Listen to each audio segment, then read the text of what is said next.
Cisco Certified Network Associate Day 21. Welcome back everybody, I'm Imran Rafai, your trainer for this entire series. Today we are going to talk about RIP routing, and we will look at all the different aspects of RIP routing, how to configure that, what are the limitations, what are the timers that we have, right? So we will look at everything about RIP in this video. Like I said, RIP is not part of the Cisco 200-120 exam. That's the latest syllabus in Cisco. Does not include RIP, but RIP is a very fundamental routing protocols, which is going to teach us a lot of things about routing. So that's why I'm dedicating one video for RIP. Right, so before we go any further, just like always, please pause the video, like this video, and also don't forget to subscribe to our wonderful channel. Your support is what gives us motivation to create these beautiful videos. And of course, go find our Facebook page. Right, the link is on the bottom left here. Find that page, give us a beautiful review, and of course like that page, right? So thank you so much, and without wasting much time, let's get into today's class. What are we going to look at today? Today we're going to look at three things. We will understand and configure RIP on the routers. We will talk about RIP timers, and then we'll also look at the limitations of RIP. RIP as a protocol was developed in 1969, so it's a very old protocol. The beauty of RIP is it's very simple, and a lot of devices support RIP, whether it is Cisco or non-Cisco. A lot of device supports RIP because this is open source, right? It's not a proprietary protocol like let's say for instance EIGRP, right? So this is open, anybody can use this, and a lot of device manufacturers in fact uses RIP even to this day. But keep in mind, RIP is a very old protocol. So there are two versions of RIP. RIP came with version 1, right? That was a classful version of RIP. That means it did not support variable length subnet masking. So you could only give one subnet, like we will look at it a little later. It also did not support authentication. So basically, how RIP works is you have routers.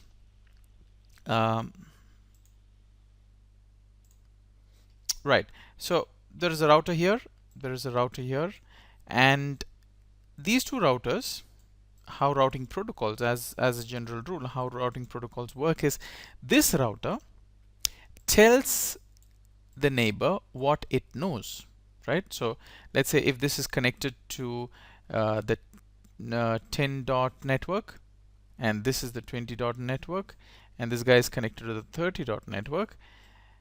If RIP is enabled on both these devices, this device, let's call it router 1, right? And this is router 2. My writings are really bad. My tablet is not working, so I'm just going to get a new tablet. So please bear with me. So let's say router 1 tells router 2 that it knows 10 dot network and 20 dot network, and router 2 tells router 1 that it knows 30 dot network and 20 dot network. So what does know?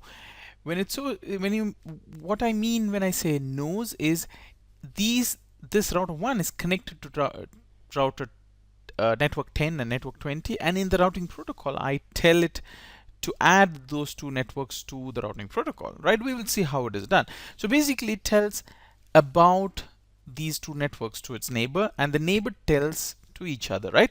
So basically RIP protocol is a gossip protocol, basically. So it basically believes everything its neighbors say, right? So anybody says anything, it just tells, and it keeps talking. So basically routers love listening to updates, and also it loves telling those updates to its neighbors, right? That's how RIP works. Basically it works by gossip.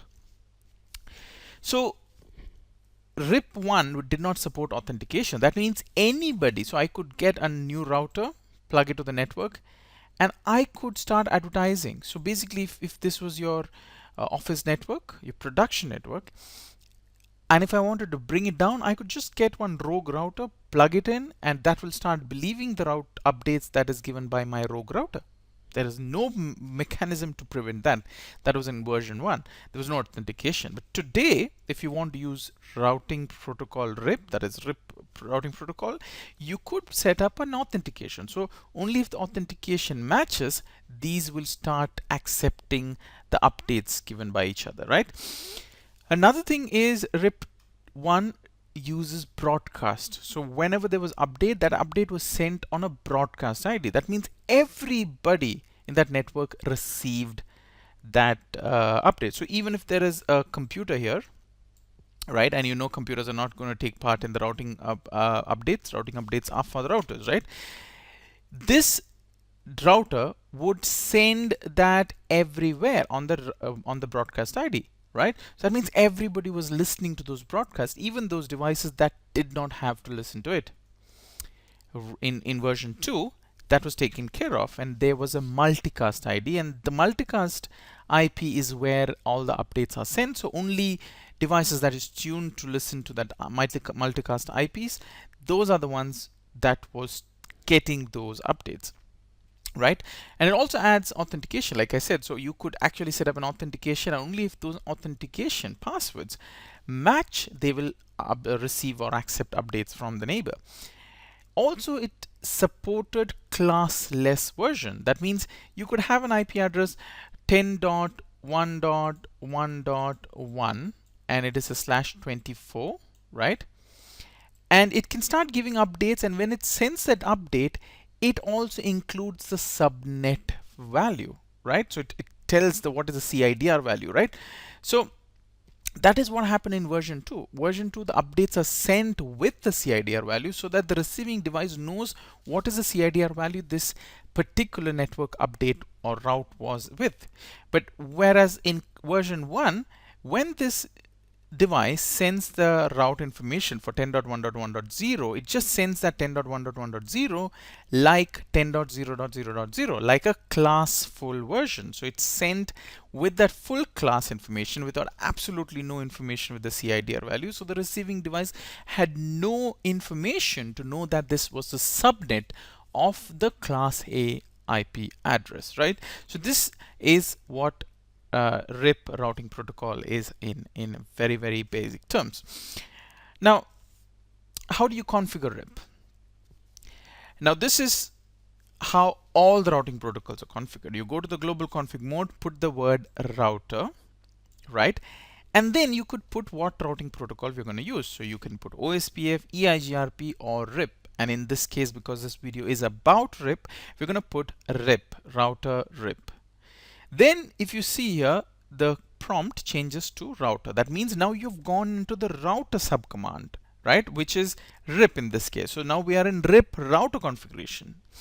In RIP router configuration, we go and we say version 2, right? So just type the word version 2, which means we're telling the router that we're going to use the version 2 of RIP, right? And that is the version that is the latest. So we will not even be looking at version 1. We only be looking at version 2. And the next information that we need to give is we need to tell which network to advertise, right? So this network command is a very tricky command because it does two functions, right? The first function is it tells what network to advertise, right? And the second thing, it is telling which interface to advertise those out of. So hang on, you will see what I mean when you look at the configuration. Right, so today we're going to look at this diagram. So this is our network today. So we have 4 routers, and I have a computer with the IP address 192.168.1.10. Right, you look at this, that I have subnetted this, so it's 192.168.1.0 that's subnetted into 4 networks. So you have the /26.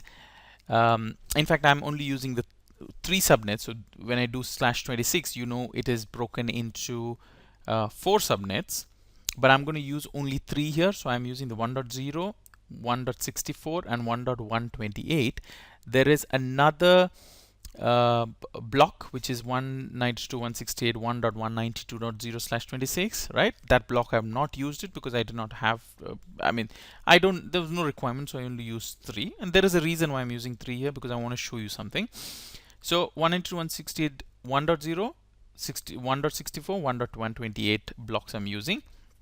So IP address is 192.168.1.10 and 1.1 here.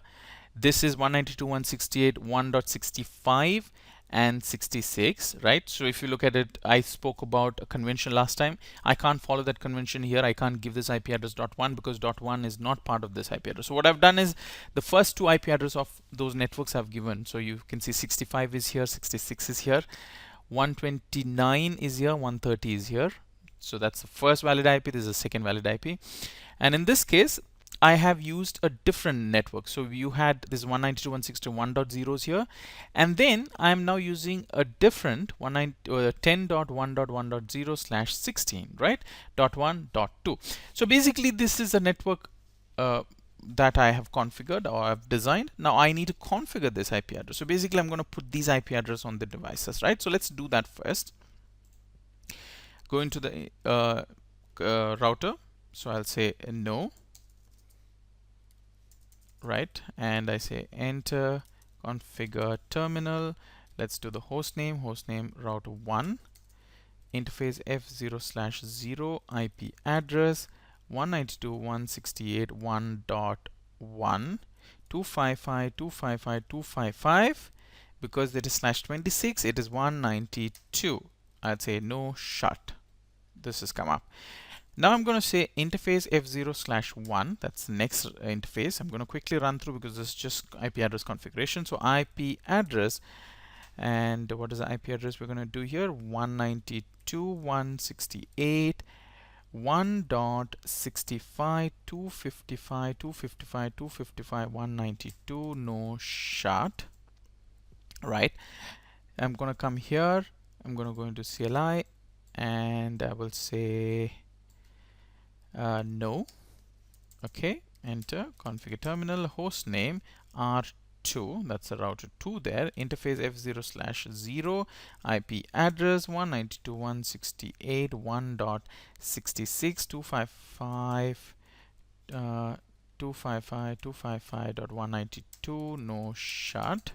Interface f0/1, IP address 192.168.1.129 255.255.255.192. No shut. Right, so I'm done with this interface now. So I'm going to go do here again. What's IP address? Okay, so I'll say no, enter configure terminal, host name R3, interface f0/0, IP address 192.168.1.120 130 255.255.255.192. No shut. Interface f0/1, and now the IP address changes. IP address 10.1.1.1 255.255.0.0, because this is /60. No shut. And finally, I'm going to put this IP address here. Say no, and host name R4, that's router 4, IP interface f0/0, IP address 10.1.1.2 255.255.0.0. No shut. Brilliant. So at the moment, we have configured all these devices, and I've already given an IP address here, so you can go look at that. 192.168 1.10 255.255.255.192 192.168 1.1. This is how you give an IP address. This is how you look at subnetting. So when you do subnetting, how you change the subnet mask value to get the subnet that we want. Very simple. There's nothing new about this. Absolutely easy. Now let's enable routing. So I'm going to go here. I'm going to go to global config mode, and I type router. Let's do a question mark. So it says, now this is what is supported in packet tracer. So BGP, EIGRP, OSPF, RIP, right? So we said in this video we're going to look at RIP, so I say RIP, right? Now let's do a question mark. All right, so under this we have a lot of functions like auto summary, default information, network, redistribute, timers, like a lot of information which we will not be using until we reach, let's say, ICND2. Some of them we will be using, but the most important thing is the version. So we start version. Like I said, we only use version 2, so we go to version 2. The next that we're going to use is the keyword network, right? So when you say network, let me do this. Let me not start with router 1. I will come back to router 1. Let's start with router 3. So I go here, exit router RIP. So we have got into RIP sub configuration. I say version 2. Now I say network, and let's start with this side, right? So this interface is 10.1.1.1, right? So how RIP works, even though we're doing version 2, when you're doing the network command, right, you can do a question mark here. It says give the network number. So even if we are doing /16, right, that is because subnetting is done on this network, because 10 is a class A, but because subnetting is done, it's /16, right, instead of /8. But RIP, being such an old protocol, still accepts it in its original class. So when you give this, you have to give it in the class full version of that IP address. So the network command will take this, accept it. The network command will accept it in 10.0.0.0 form. Now, even if you were to, let's say, type, let's say 10.1.1.1, right? Even if you type this and let's say do show run, you will see that where's that router RIP? Yeah, you'll see that it took that command, it had automatically converted it for you into the class full form, right? So if at all routing or a RIP comes in your CCNA exam, you have to type it in this form, 10.0.0.0. If you type it 10.1.1.1 or 10.1.0.0, they will score you down, right? So iOS does its work of converting it and making it in the correct form, but it's up to you to write, not wait for it to correct it and you do the correct thing. So remember, in RIP, you're always giving the class full version of the network. Now, what happened when you give this command? When you give this command network 10.0.0.0, it injected this network 10 into the routing protocol. And it also told that routing updates need to be sent out on this interface. Right, so now updates are going from router 3 to router 4, right? So let's go to router 4 and set up routing protocol. So I go router RIP and I say network 10.0.0.0, let's say first version 2, network 10.0.0.0. Now what happened is I told this router, I enabled router RIP on it, and I told start advertising this 10.network onto the routing protocol.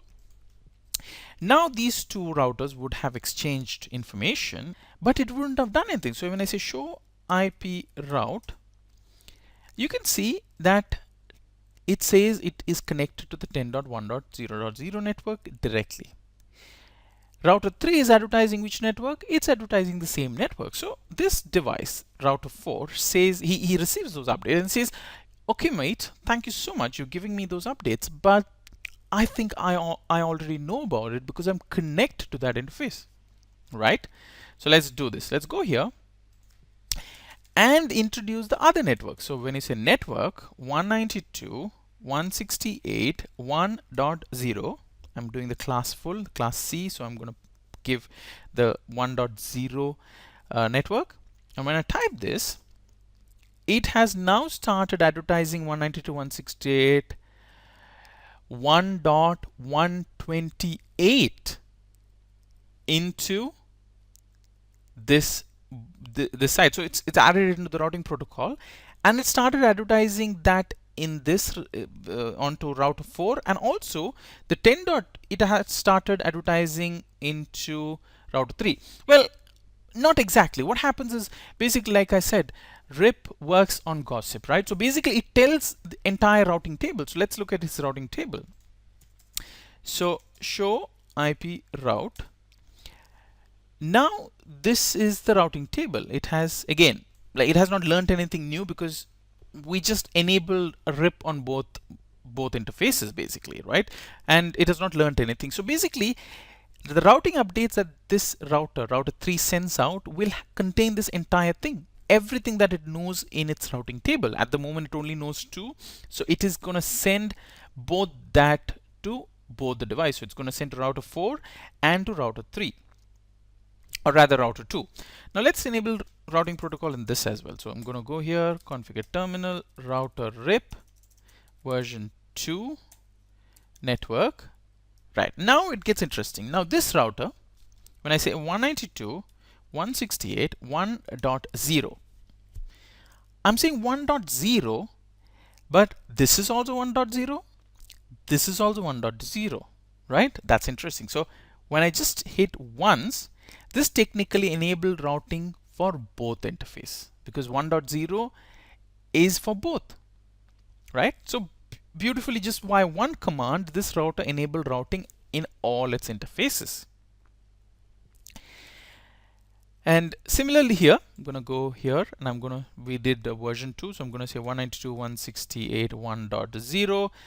I enabled routing on both the interfaces, right? So now let's look at the routing table here.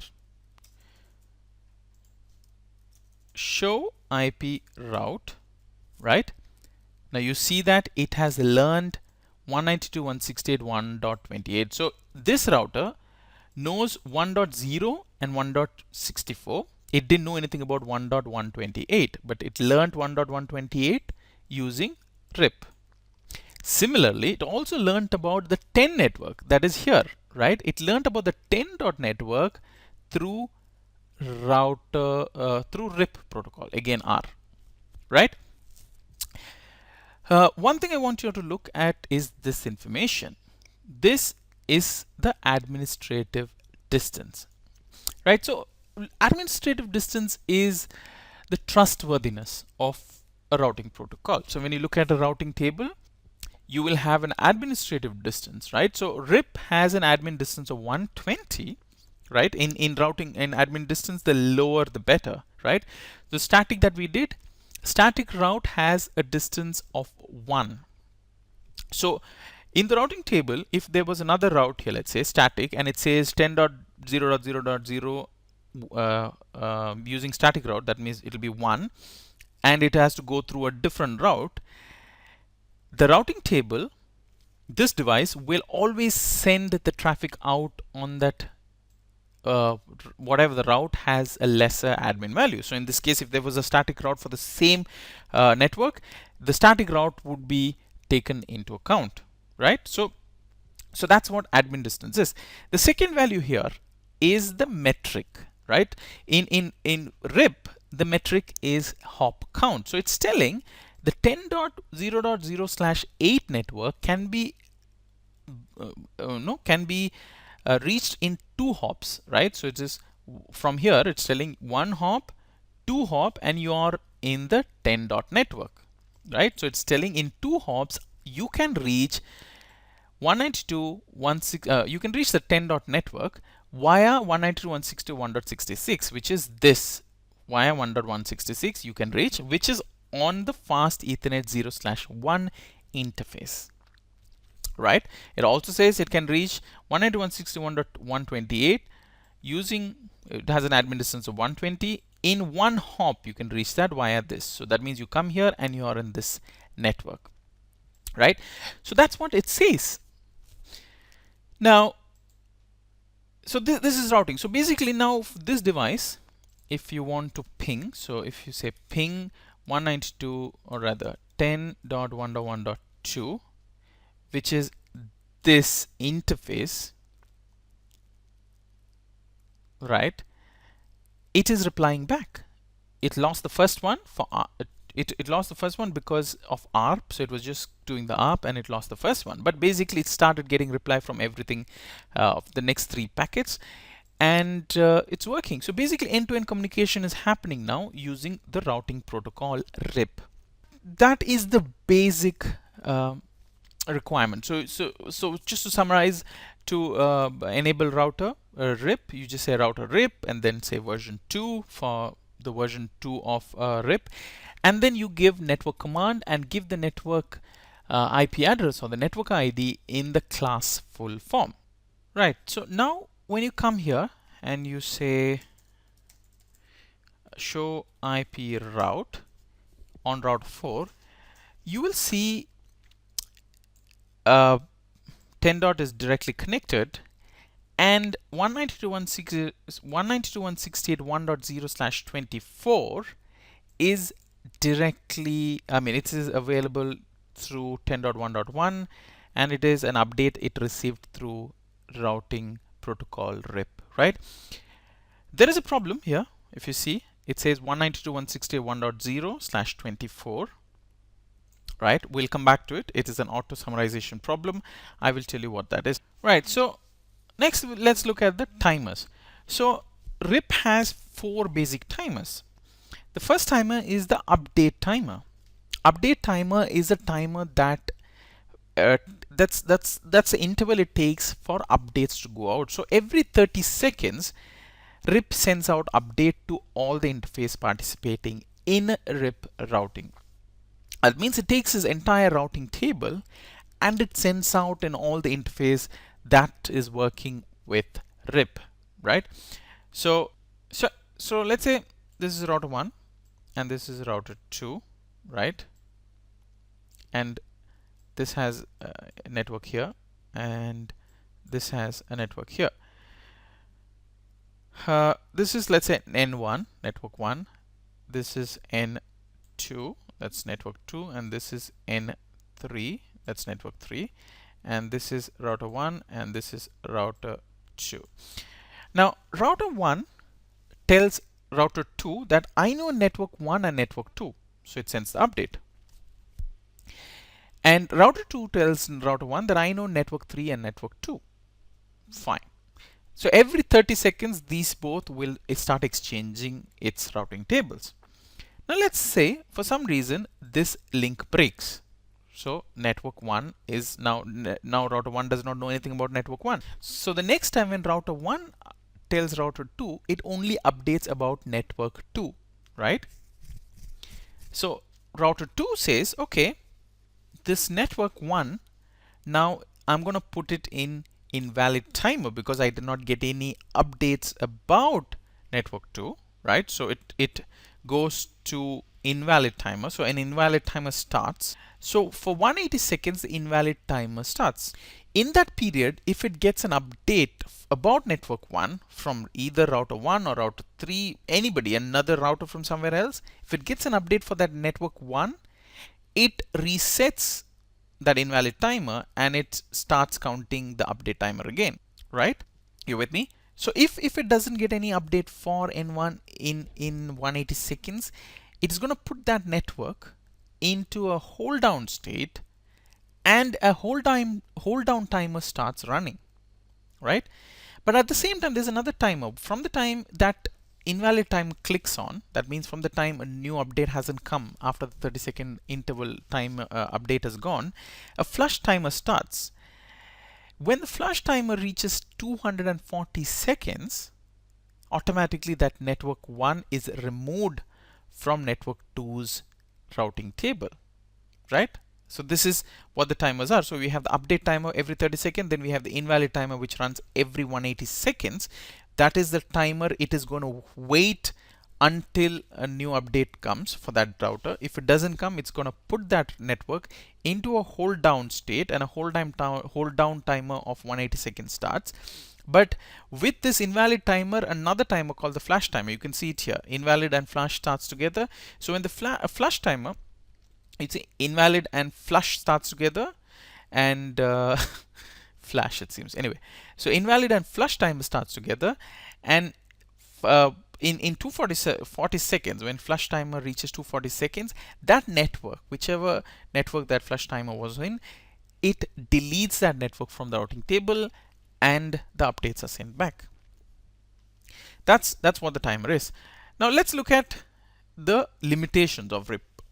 RIP has a lot of limitations. One of the main limitation is what we spoke about earlier, auto summarization.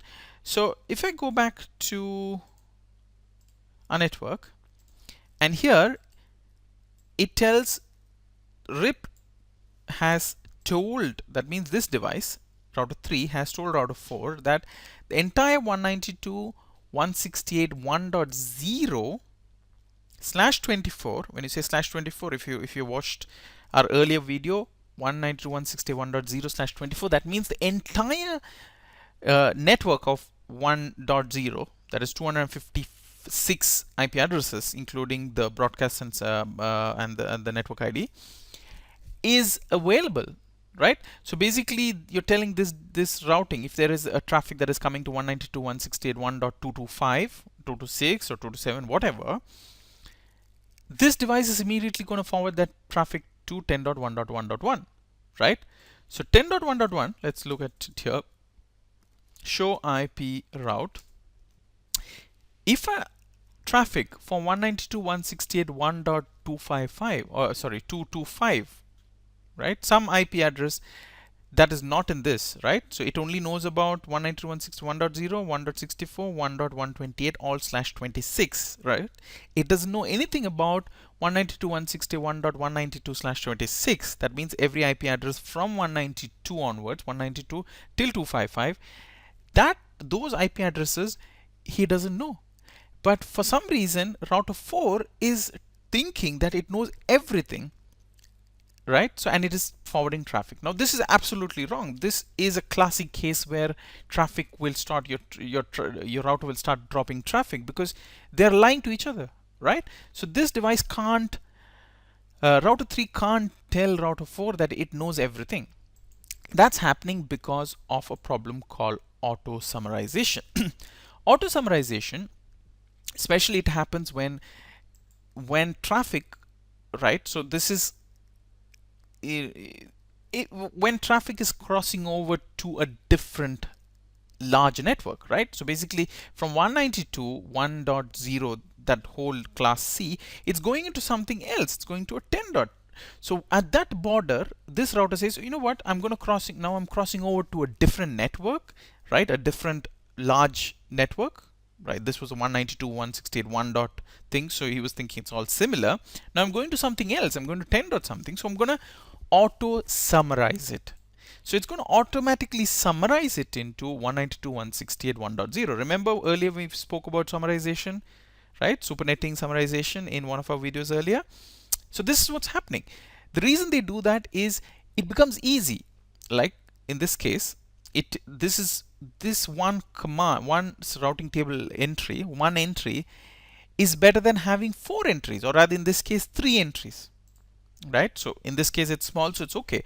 But then you could have a situation where a network is broken down or subnetted into, let's say, hundreds of small subnets, and if we don't do summarization, this routing table will have a lot of information or lot of entries in the routing table, and to prevent that, automatic summarization is taking place.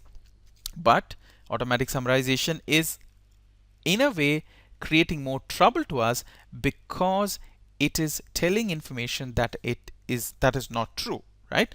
So we need to go here and tell it not to auto summarize. So you can go into the router routing configuration, so router RIP, and I say no auto summary, right?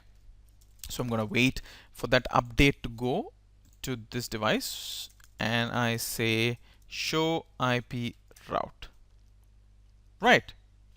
So now this is what it learned earlier, right? So 192.161.0/24, it was advertising earlier. Now this will go off in a while. We'll look at all the timers. So when we do this, we'll see that every 30 seconds this will reset. This is the update timer. right? So it became 30 and it reset. But this, in last 30 seconds, it did not get an update. So that's why its timer is still going above. It's gone to 1 minute now, right? 1 minute 10, 1 minute 11 seconds, if you see here. Sorry. It's 1 minute 19 seconds, 1 minute 22 seconds, 24 seconds, right? So it will, what is our flush down timer? If you remember, it is 240 seconds after the update. So 30 seconds plus 240 seconds, 270 seconds, it should remove that network from the routing table. So 192.168.0/26, this is right. 1.64/26, 1.128/26. So now when a traffic comes for 1.192.168.1.225, this device is going to drop it because it says I don't know where 1.225 is. But in the earlier case, when we did not do auto summarization, for some reason, because of auto summarization happening at router 3, it was sending the traffic to 10.1.1, which is absolutely wrong. It should have dropped the packet here, not sent it to router 3 and router 3 dropping the packet. So as a network administrator, you have to design a network where less and less, like in this case, there was absolutely no need for this traffic to go till router 3, right? You can avoid it traveling that much. So as much as possible, reduce the bandwidth that is going to go unnecessarily onto the network, right? So that's what you do with summarization. Another thing is about loops, right? As we saw, the convergence is the routing table getting updated with the correct value. So when a router went down, so in this case, even though we put it off, it's as good as the router going down. It's not getting an update for that. So it did not hear about this network 192.168.1.0/24. It did not receive an update for that particular network for a very long time, and it's still not gone out of the routing table. So it's this convergence is the term that is used technically for routing table to be updated to the correct information, right? When a network goes down, immediately all the devices routing table is updated. When it comes up, automatically it's updated, right? Convergence is a state when all those updates are done and everything calculation is done and the routing table is updated. RIP has a very bad convergence figure. So it's very slow routing protocol.